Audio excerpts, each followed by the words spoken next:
के गर्नुपर्छ बाँकी गर्नको लागि म अनुरोध गर्छु माननीय सदस्यहरू आसन ग्रहण गरौँ।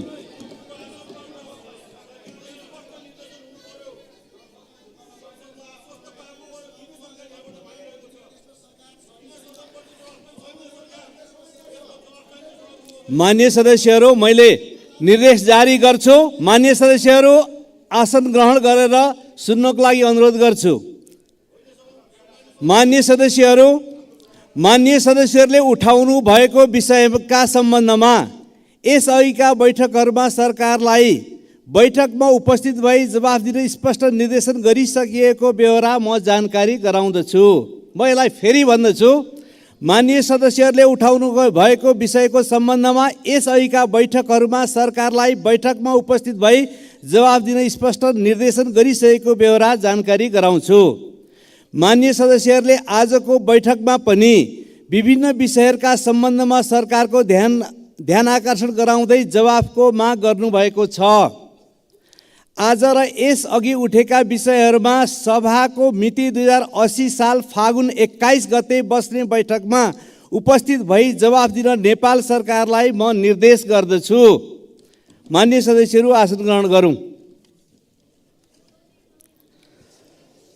अब म 2 मिनेटमा आफ्नो कुरा राख्नको लागि डाक्टर सीके राउतलाई समय दिन्छु। डाक्टर सीके राउत, माननीय सदस्य डाक्टर सीके राउत, माननीय सदस्य डाक्टर सीके राउत उहाँ हुनुहुन्न। अब म 2 मिनेटमा आफ्नो कुरा राख्नको लागि माननीय सदस्य हरि ढकाललाई समय दिन्छु। 2 मिनेट।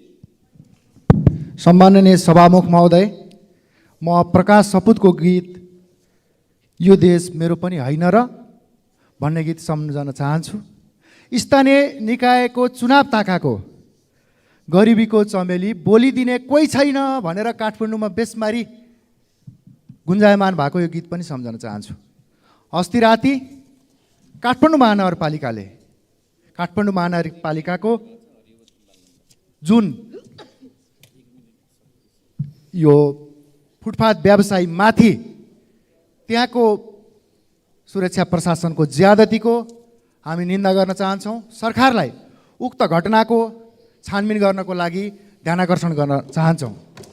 सम्माननीय सभामुख महोदय, यही गरिमामय सदनबाट 1 वर्ष अगाडि मैले चितवन भनेको भरतपुर मात्रै पनि होइन है, चितवन भनेको माडी पनि हो, चितवन भनेको इच्छा कामना पनि हो, चितवन भनेको पूर्व चितवनका भूगोलहरू पनि हो भनेर स्मरण गराएको थिएँ। आज चितवन भनेको भरतपुर मात्रै हो जस्तै गरी भरतपुर महोत्सवको आयोजना गरिया छ। म महोत्सवको शुभकामना त भ्रमण वर्ष भरतपुरको शुभकामना त दिन चाहन्छु, तर चितवन भनेको इच्छा कामना पनि हो, माडी पनि हो र पूर्व चितवन पनि छ है भनेर स्मरण गराउन चाहन्छु।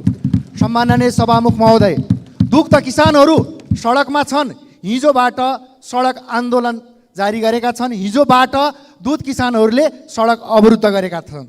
यथाशीघ्र सरकारलाई दुध किसानहरूको भुक्तानी तत्काल दुध किसानको भुक्तानी गर्नको लागि सरकारको गम्भीर ध्यानाकर्षण गराउन चाहन्छु। सम्माननीय सभामुख महोदय, व्यतिथिका यति धेरै पराकाष्ठ मचाइरहँदाखेरि गठबन्धन सरकारको यो शैलीको निरन्तरताको खबरदारी पनि यस सदनमा म गम्भीरताका साथ गर्न चाहन्छु। धन्यवाद। माननीय सदस्य श्री रामहरि खतिवडा, समय 2 मिनेटभित्र आफ्नो कुरा के हो राखिदिनुहोस्। सभामुख महोदय, मैले 2080 फागुन 10 गतेका दिन यस संसदमा एउटा कुरा राखेको थिएँ। ओखलढुङ्गा चिसङ्खुगढी 3 दियाले निवासी भुवन श्रेष्ठ धादिङका पहलमान थापा मगर 5 वर्षदेखि युएई दुबईमा मृत्युदण्ड पर्खेर बसिरहनु भएको छ। नेपालकै नवलपरासीको बाबुराम आलेलाई हस्पिटल लाँदा बाबुराम आलेको मृत्यु भइसकेपछि उहाँहरूलाई 5 वर्षदेखि मारेको अभियोगमा जेलमा राखिएको छ र 50 लाख ब्लड मनी नदिएदेखि यही महिनामा मृत्युदण्ड, मार्चमै मृत्युदण्ड दिने फसेला दुबई सरकारले सुनाएको छ। मैले सम्माननीय प्रधानमन्त्री र परराष्ट्र मन्त्रीज्यूलाई यो बारेमा ती 2टा नेपाली नागरिकलाई स्वदेशमा ल्याउन र ब्लड मनीको व्यवस्था गर्न अनुरोध गरेको थिएँ। आज परराष्ट्र मन्त्री यहाँ उपस्थित भएको देखेको छु। म अनुरोध गर्न चाहन्छु सभामुख महोदय, त्यहाँ भएका ती दुईटा अबोध नेपाली नागरिकलाई ब्लड मनीको व्यवस्था गरेर नेपालमा ल्याउने, तुरन्त ल्याउने व्यवस्था गरिदिन सादर अनुरोध गर्न चाहन्छु सभामुख महोदय। साथै विपिन जोशीको अवस्था के छ भनेर मैले त्यस बेला पनि क्वेसन्स गरेको थिएँ। मलाई लाग्छ विपिन जोशी पनि सकुशल नेपाल आउनेछन्, त्यसको पनि जवाब परराष्ट्र मन्त्रीबाट हुनेछ भन्ने विश्वास लिएको छु। त्यस्तै रसिया र युक्रेनमा नेपाली छोराहरू मृत्यु वर्ण गरिरहनु परेको छ, ती सम्पूर्णलाई नेपालमा ल्याउने व्यवस्था होस् भनेर अनुरोध गर्न चाहन्छु। र अर्को, भर्खरै मैले एउटा समाचार यी सुने सभामुख महोदय, 753वटा स्थानीय तहको मलाई जानकारी थियो, तर छोरीको नगरपालिका भन्ने जानकारी थिएन। यो कहाँ पर्दो रहेछ? म सभामुख महोदय मार्फत भन्ने मान्य सदस्यलाई अनुरोध गर्न चाहन्छु, नयाँ नामाकरण भएछ, यो नेपालको कुन नगरपालिका रहेछ छोरीको नगरपालिका?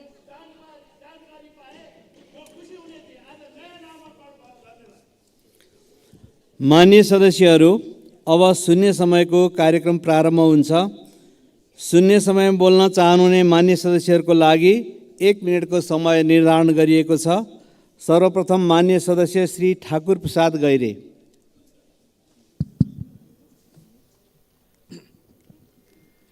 सम्मान्य सभामुख महोदय, नेपाली भूगोल सुन्तला खेतीको लागि अत्यन्त प्रचुर छ।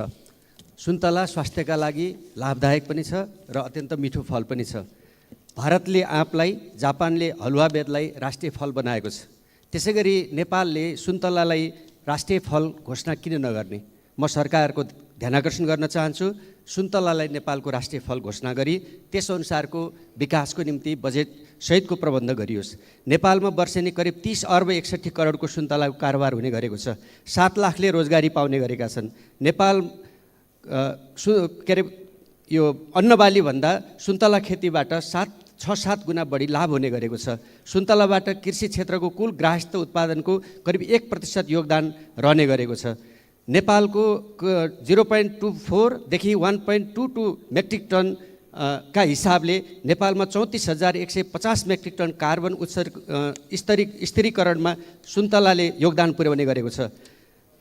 स्वास्थ्यका लागि र सँगसँगै सिधै खाने लगायत यसका अनेकन। मान्य सदस्य श्री डोल प्रसाद अर्याल। सम्माननीय सभामुख महोदय, म आज शुक्ला फाटाका आरक्ष पीडित र नागढुङ्गामा भइरहेको अवरोधको विषयमा यस सदनको ध्यानाकर्षण गराउन गइरहेको छु। तत्कालीन शाही शुक्ला फाटा वन्यजन्तु आरक्ष विस्तार गरेपछि कञ्चनपुरका हजारौँ स्थानीयवासीहरू विस्थापित हुनु पर्यो। सरकारले ती परिवारलाई अन्यत्र स्थानान्तरण गरेर सट्टा भर्ना गर्ने भनिए पनि आधाभन्दा बढी परिवारले 25 वर्ष बितिसक्दा समेत जग्गा पाउन सकेका छैनन्। पीडितका लागि छुट्याइएको जग्गा हाल भूमि आयोगले अन्य व्यक्तिलाई वितरण गर्न लागेको भनेर अख्तियार दुरुपयोग अनुसन्धान आयोगमा उजुरी परेको अवस्था छ।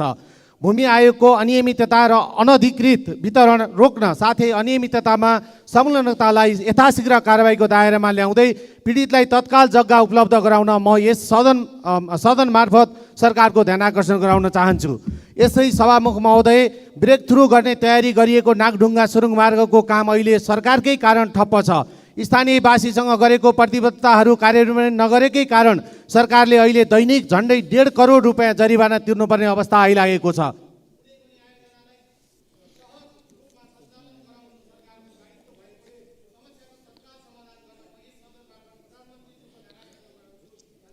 मान्य सदस्य डाक्टर तोसीमा कार्की। सम्माननीय सभामुख महोदय, खगेन्द्र नवजीवन केन्द्रसँग सरकारी बजेट छ, दर्जनौँ रोपनी जग्गा छ, व्यापारिक भवन र सटरहरू पनि रहेछ। दाताबाट लाखौँ रकम उठ्ने तर पारदर्शिता छैन। निःशुल्क हुनुपर्नेमा एकै परिवारबाट 55 लाखसम्म उठाइएको विद्यार्थीबाट 6,000 मासिक उठाइदो रहेछ। गोकर्णेश्वरमा एकै कोठामा 7-8 जना कोचेर राखिने रहेछ। दिशा पिसाब गनाएको अवस्था छ, धेरै दिनसम्म बाँधेर राखिएको छ। नियमित उपचार छैन। पिसाब थैली पनि समयमा फेरि देखिँदैन रहेछ। केन्द्रले ती अपाङ्गता भएका नागरिकहरूलाई नवजीवन होइन नर्क जीवन दिएको रहेछ। बैङ्कमा समस्या आएर पैसा जोखिममा पर्दा राष्ट्र बैङ्कले व्यवस्थापनको जिम्मा लिन्छ भने संस्थामा समस्या आएर मानवीय क्षति हुन सक्नेमा राज्यले व्यवस्थापनको जिम्मा लिनुपर्ने होइन। र सभामुख महोदय, म यहाँ अनुरोध गर्दछु सरकारसँग तत्कालै कुनै रेस्क्यु कार्यदल बनाएर केन्द्रको व्यवस्थापन जिम्मामा लियोस्। साँच्चै नै हामीले पाठ्यक्रममा समेत पढाउने गरेको यो केन्द्र साँच्चैको नवजीवन केन्द्र बनोस्। धन्यवाद। माननीय सदस्य श्री दीपक खड्का। सभामुख महोदय, म सरकारको जवाफ चाहन्छु सभामुख मार्फत। असार 2 गते गएको बाढीले पुर्याएको 3टा जिल्लाको क्षतिका विषयमा सबै सम्मानित सदन जानकार छ। प्रधानमन्त्रीज्यू जानकार हुनुहुन्छ। मान्छे हराएका छन्, मान्छेको मृत्यु भएको छ, व्यवसायहरू मारमा परेका छन्, किसानहरूको खेती बाली सबै उडेका छ। यस विषयमा सरकार किन निर्णय गर्दैन, यसको स्पष्ट जवाब चाहन्छु सभामुख मार्फत। सम्माननीय सभामुख महोदय, सङ्खुवा सभाको किमाथाङका नाकामा कोभिड अगाडि सुत्केरी भएर आएको महिला नाका बन्दका कारण बच्चा ठुलो भइसक्यो, घर जान पाएन। अहिलेसम्म नाका खुल्दैन, के कारण हो? म सरकारको जवाफ चाहन्छु सम्माननीय सभामुख महोदय। अहिले लघुवित्त सहकारी दुग्ध किसानको समस्याहरू जल्दोबल्दो रूपमा सडकमा आइसक्यो, सरकार किन भन्छ यसको पनि म जवाफ चाहन्छु। यिनै कुराहरूको म निवेदन गर्दछु। धन्यवाद। माननीय सदस्य श्री दीपा शर्मा। सम्माननीय सभामुख महोदय, जति कुरा गरे पनि सरकारले नसुन्ने कुराको आज पनि यो सदनमा पुष्टि भएको छ। म नसुने पनि सुनाउन जबरजस्त सुनाउन चाहन्छु। राष्ट्रिय गौरवका आयोजनाहरूमध्ये बाँकेमा रहेको सिक्टा सिँचाइ आयोजना अहिले पनि अलपत्र छ।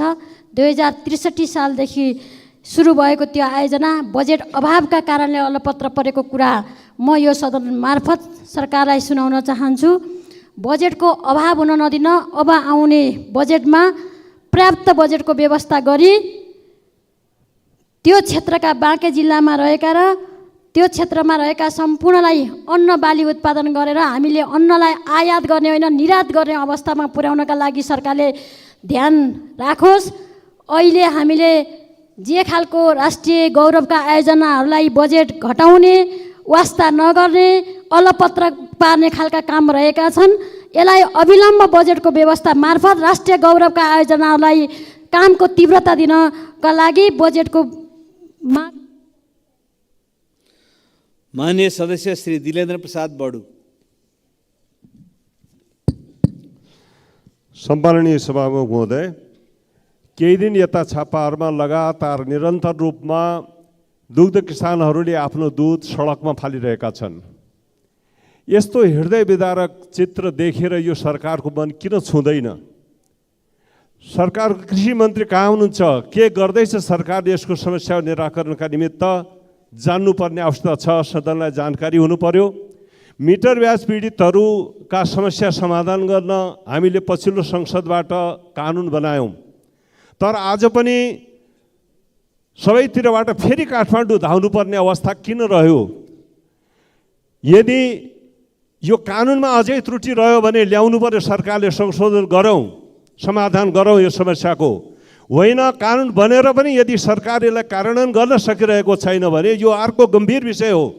त्यसकारण सरकारले यी सबै विषयमा छिटोभन्दा छिटो जवाब चाहिन्छ, संसदमा जवाब दिनु पर्यो। हस्, धन्यवाद। माननीय सदस्य श्री दुर्गा राई।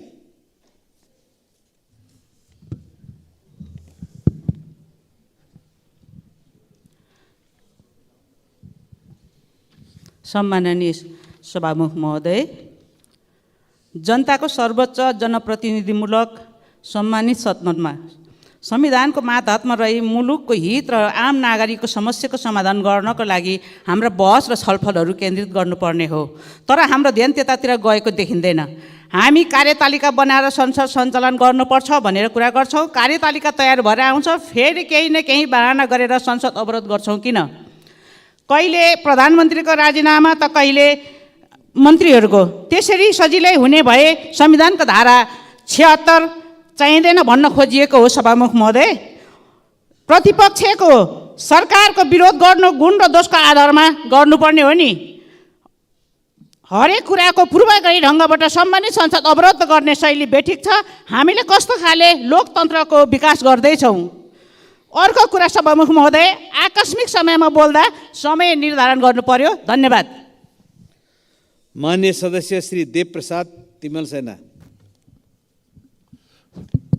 सम्मानीय सभामुख महोदय, दुध किसानहरू अत्यन्त पीडित भएका छन्। यसको बारेमा योभन्दा अगाडिको अधिवेशनमा पनि दसैँ अगाडि मैले कुरा उठाएको थिएँ। अरू सबैको भुक्तानी रोकेर किसानको दुधको भुक्तानी दिनु पर्यो भनेर सरकारले नसुनेको अवस्था छ। कृषकहरूले आफ्नो दुधको भुक्तानी लिनलाई रोडमा बस्नुपर्ने अवस्था, चक्काजाम गर्न पर्ने अवस्था। अस्ति मात्रै रौतडमा चक्काजाम 2 घन्टा भयो। दुधको भुक्तानी लिनलाई चक्काजाम गर्नु पर्यो भने किसानले के गरी दुध उत्पादन गर्न सक्छ, के गरी बेच्न सक्छ? त्यसकारण दुधको भुक्तानी सम्मानीय सभामुख महोदय तुरुन्तै दायाँ बायाँ नहेरिकन सरकारले अर्को 21 गतेको चाहिँ बैठकमा दुधको भुक्तानी दिएको जानकारी कृषि मन्त्रीले चाहिँ यहाँ आएर सदनमा बोल्नु पर्यो भनेर जोरदार माग गर्न चाहन्छु। र कृषकले लम्की स्किनबाट ठुलो क्षति बिहोरेको, त्यसको क्षतिपूर्ति पाउने भनेको छैन, त्यसको पनि क्षतिपूर्ति यथाशीघ्र किसानले पाउनु पर्यो। जसले गोबर सोरेर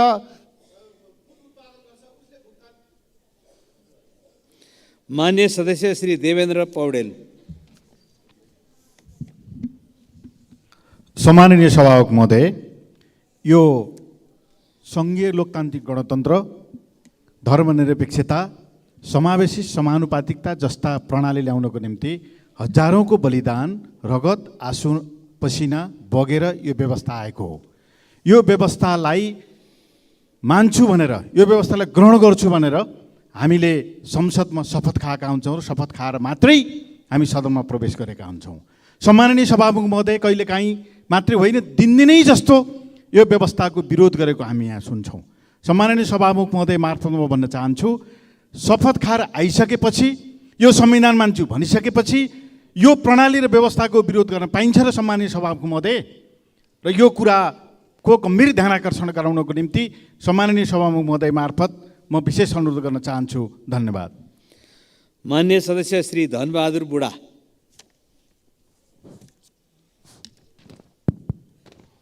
सम्मान्य सभामुख महोदय, डोल्पा जिल्लाको विमानस्थल धाउनमार्ग मर्मत गर्नुपर्ने भएकोले 2080 साल फागुन 16 गतेदेखि बन्द भएको छ। त्रिपुरा सुन्दरी नगरपालिका वार्ड नम्बर 7 स्थित मसिनेचौर विमानस्थल निर्माण कार्य सम्पन्न भएको 1 वर्ष बितिसक्दा मैले बारम्बार पहल गर्दा पनि हवाई जहाज उडान परीक्षण हुन सकेको छैन। तसर्थ उक्त मसिनेचौर विमानस्थल उडान परीक्षण गरी यथाशीघ्र नेपाल एयरलाइन्सको जहाज र निजी क्षेत्रको जहाज नियमित रूपमा सञ्चालनमा ल्याउन हुन यो सम्मानित सदन मार्फत सरकारको ध्यानाकर्षण गर्न चाहन्छु। धन्यवाद। मान्य सदस्य श्री धवल शमशेर जङ्गबहादुर राणा। सम्मान्य सभामुख महोदय, अहिले भर्खर एकजना सांसदज्यूले भन्नुभयो कि यो व्यवस्थाको हामीले विरोध गर्न मिल्छ कि मिल्दैन। यो संविधानमा, संविधानभित्र बसेर यो संविधानलाई परिवर्तन गर्न सक्ने व्यवस्था संविधानभित्र छ र यो देश चल्न सकिरहेको छैन। जनता आक्रान्त छ, देश आक्रान्त छ। हामीले यस्तो व्यवस्था, यो देशको व्यवस्थालाई परिवर्तन गर्नको लागि, यो अवस्थालाई परिवर्तन गर्नको लागि हामीले व्यवस्था परिवर्तन गर्न, यो अवस्था परिवर्तन गर्न, व्यवस्था परिवर्तन गर्ने आन्दोलन राष्ट्रिय प्रजातन्त्र पार्टीले सडकमा छेडिसकेको छ। सभामुख महोदय, अब यो संविधानलाई परिवर्तन गर्ने, यो व्यवस्थालाई परिवर्तन गर्ने र यो अवस्थालाई परिवर्तन गर्नको लागि जनता जनार्दनलाई यहीँबाट म आह्वान गर्न चाहन्छु। धन्यवाद।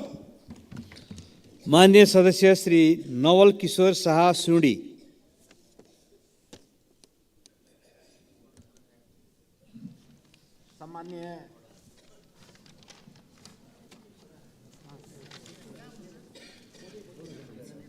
सम्माननीय सभामुख महोदय, आज यो समस्या त हाम्रा सम्पूर्ण साथीहरू उठाइराख्नु भएको छ।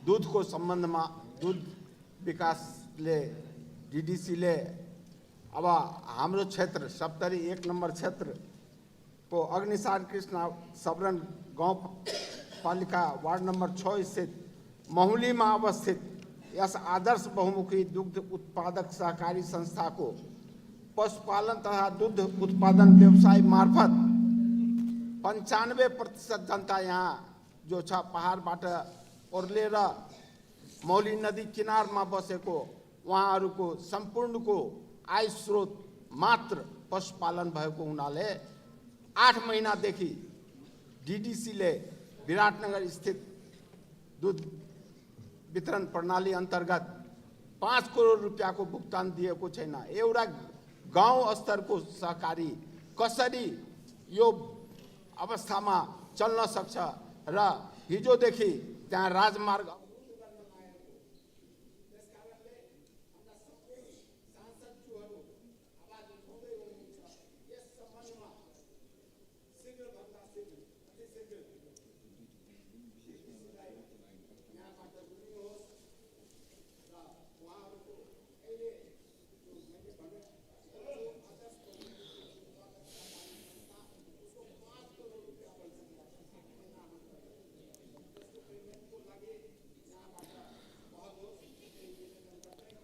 माननीय सदस्य श्री नारायणी शर्मा। सम्माननीय सभामुख महोदय, हालै चितवनमा एउटा हृदय विदारक घटना घट्यो। विद्यालयको होस्टेल रुममै 14 वर्षीय छात्रा शालिन झुन्डेको अवस्थामा भेटिन्। 5 दिनपछि शिक्षण अस्पतालबाट रिपोर्ट बलात्कारपछि हत्या हो भन्ने आयो। कतै शालिनको पनि निर्मलाको जस्तै केस गुमनाम हुने स्थिति नबनोस्, तुरुन्त छानबिन गरी दोषीलाई कानुनको दायरामा ल्याइयोस्। स्कुल होस्टेलमा निगरानी र अनुगमन गर्ने कुरालाई व्यवस्थित गरियोस्।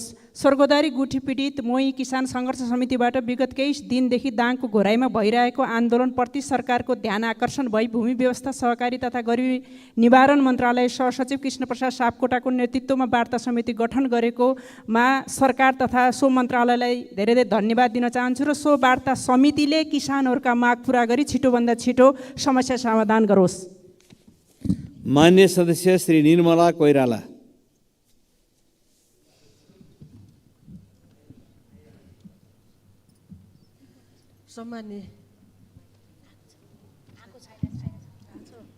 सम्मान्य सभामुख महोदय, हामीले पटक पटक सम्बन्धित सदनमा मिटर ब्याजी र लघुविद्युत पीडितले भोग्नु परेका समस्याहरू उठान गरिरहेका छौँ। पीडितहरू न्याय खोज्दै 23 दिनको पैदल यात्रा पश्चात अहिलेसम्म 5 पटक काठमाडौँ आइसकेका छन्। पीडित महिलाहरू, ज्येष्ठ नागरिकहरू पैदल यात्रा गर्दा एकातिर पैतालाका छाला खुइलेर चर्याइरहेका घाउ बोक्दै काठमाडौँका सडकमा न्याय माग्दै हिँडिरहँदा सरकारलाई कति पनि छुन सकेको छैन। उल्टै पीडितहरूलाई धरपकड गर्ने काम भएको छ। सभामुख मार्फत अब कति पनि विलम्ब नगरिकन मिटर ब्याजी पीडितहरूका काम माग पुरा गर्न पीडितहरूलाई घर फर्कने वातावरण सिर्जना गर्न म सभामुख मार्फत सरकारको ध्यान आकर्षण गराउन चाहन्छु। धन्यवाद। मान्य सदस्य श्री निशा डाङ्गी। सम्माननीय सभामुख महोदय, छिटो र सुरक्षित यात्राका लागि हवाई सेवा मानिन्थ्यो, तर हिजो आज हवाई सेवाको गलत भाष्य निर्माण भइरहेको छ। कहिले दुर्घटना त कहिले घण्टौँसम्म डिले भएर मौसमका कारण डिले हुनु अस्वाभाविक होइन। तर सभामुख महोदय, अति आवश्यक उपकरण सहितको मौसम पूर्वानुमान महाशाखा छ, तर एक अर्कासँग राम्रोसँग समन्वय नहुँदा डिले हुने पूर्व सूचना यात्रुलाई दिन सकिरहेको छैन।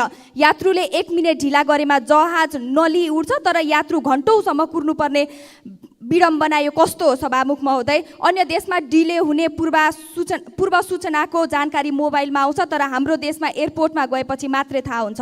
सभामुख महोदय, विशेष गरी यस समस्याले बिरामी र ज्येष्ठ नागरिकहरू थप पीडामा परेका छन्। समयको बचत र अति आवश्यक कामको लागि यात्रुले महँगो हवाई भाडा तिरेर यात्रा गरेका हुन्छन्। त्यसैले डिले हुने पूर्व सूचनाको प्रभावकारी बनाउन सभामुख मार्फत सम्बन्धित निकायको ध्यानाकर्षण गराउन चाहन्छु। धन्यवाद।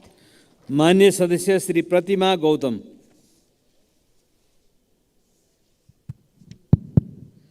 सम्मानीय सभामुख महोदय, काठमाडौँ देशको राजधानीमा रहेको 3 कुने कसैले नचिन्ने कुरै भएन। एउटा सुन्दर स्थान बेला बखत विभिन्न राष्ट्रका विशिष्ट पाहुना आउँदा करोड लगाएर दुलै झै सिँगारिएको देख्ने गरेका छौँ। तर ती तीन कुने भित्रका कति मनहरू रोइरहेका छन्, कति भाँचिएका छन्, त्यहाँका कथा व्यथा कारुणिक छन्। आफ्ना बाउ बाजे पुर्खाले आर्जेको जमिन सरकारले विकासको आवश्यकता महसुस गरी आफ्नो पोल्टामा लिएको दशकौँ भयो, तर त्यहाँका बासिन्दाहरूलाई सम्बोधन गर्ने विषयमा सरकारले चासो देखाएको छैन। उक्त जग्गा धनीहरूलाई दिनुपर्ने उचित मुआब्जा क्षतिपूर्तिको विषयमा सरकार कहिले गम्भीर भएन। यो विषय आउँदा सरकार सधैँ चिर निन्द्रामा रह्यो। सभामुख महोदय, व्यक्तिको सम्पत्ति सरकारले लिँदा के तिनीहरूलाई उचित क्षतिपूर्ति मुआब्जा दिनु पर्दैन? कति वर्षसम्म कुर्नु पर्ने हो या दिँदै नदिने हो? सरकारले अब स्पष्ट जवाफ दिनु पर्यो। यसरी जनतालाई अन्योलताको भुङ्ग्रोमा पिल्स्याउने काम बन्द गरी यथाशीघ्र उचित मुआब्जा दिने कार्य गरियोस् भन्दै सभामुखज्यू मार्फत सरकारको गम्भीर। माननीय सदस्य श्री प्रतीक्षा तिवारी।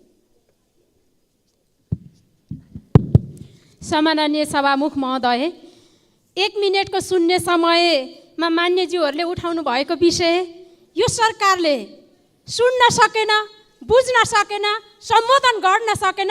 तसर्थ सम्मान्य सभामुख महोदय, यो शून्य समय 1 मिनटबाट बढाएर 3 मिनट गर्न सभामुखज्यूको ध्यानाकर्षण गराउन चाहन्छु। सभामुख महोदय, यो सरकार साँच्चीकै जनतालाई नटेरेको हो कि प्रतिपक्षलाई सदनलाई नटेरेको हो कि भन्ने आवाज चाहिँ जनतालाई भइसकेको छ।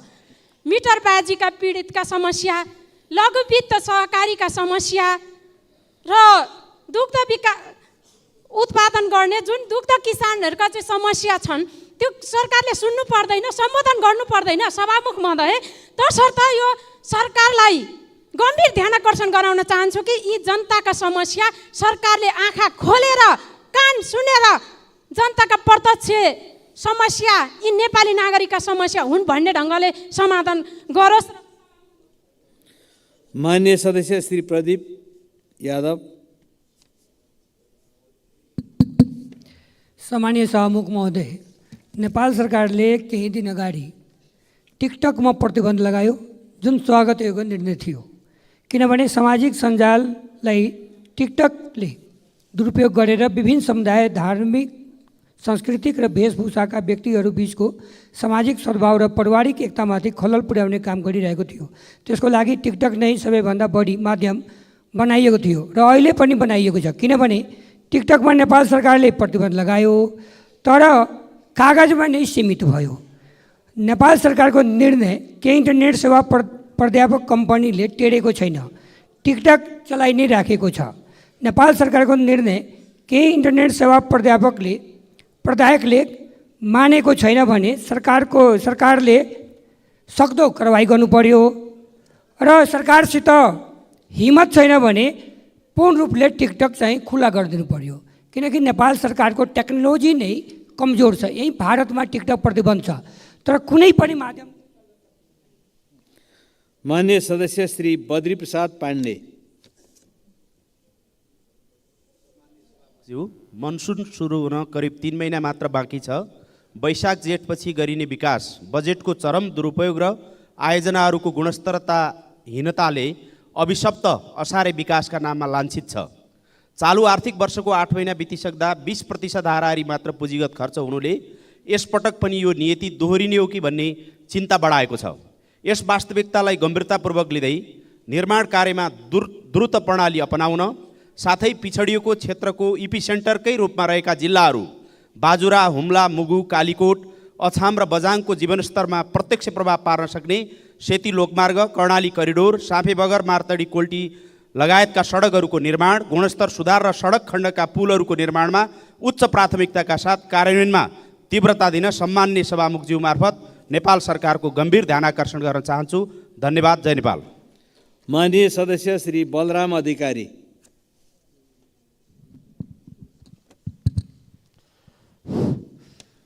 सभामुख महोदय, नेपालकै पहिलो ठुलो ताल, एसियाकै दोस्रो ठुलो ताल मानव निर्मित जगदीशपुर ताल 157 हेक्टर क्षेत्रफलमा फैलिएको छ। कपिलवस्तु जिल्लाको पूर्व दक्षिण भेग सिँचाइ गर्ने उद्देश्यले निर्माण गरिएको उक्त तालमा बाणङ्गा नदीको पानी लगेर जम्मा गरिन्छ। हाल उक्त नहरले 6300 हेक्टर जमिन सिँचाइ गर्दै आएको छ भने हजारौँ चराचुरुङ्गीहरू रमाउने गर्दछन्। 35 सालदेखि सञ्चालन भएको नहरबाट पूर्वी शाखा निकालेर ताललाई मर्मत सम्मार व्यवस्थापन गर्ने हो भने थप 7000 हेक्टर जमिन सिँचाइ हुन सक्छ भनेर बाणङ्गा सिँचाइका योजना प्रमुख बताउनुहुन्छ। विगतमा उक्त नहर पश्चिमाञ्चल डिभिजन कार्यालय तौलिया अन्तर्गत पर्दथ्यो। मुलुक सङ्घीयतामा गएपछि उक्त कार्यालय प्रदेश अन्तर्गत कायम गरियो, जसका कारण हाल प्रदेशले हेर्ने गर्दछ। जबकि 5000 हेक्टर भन्दा कम क्षेत्रफल सिँचाइ हुने योजनाहरू मात्रै प्रदेशले हेर्ने नीति बनाइएको छ। तसर्थ बाणङ्गा सिँचाइ योजनालाई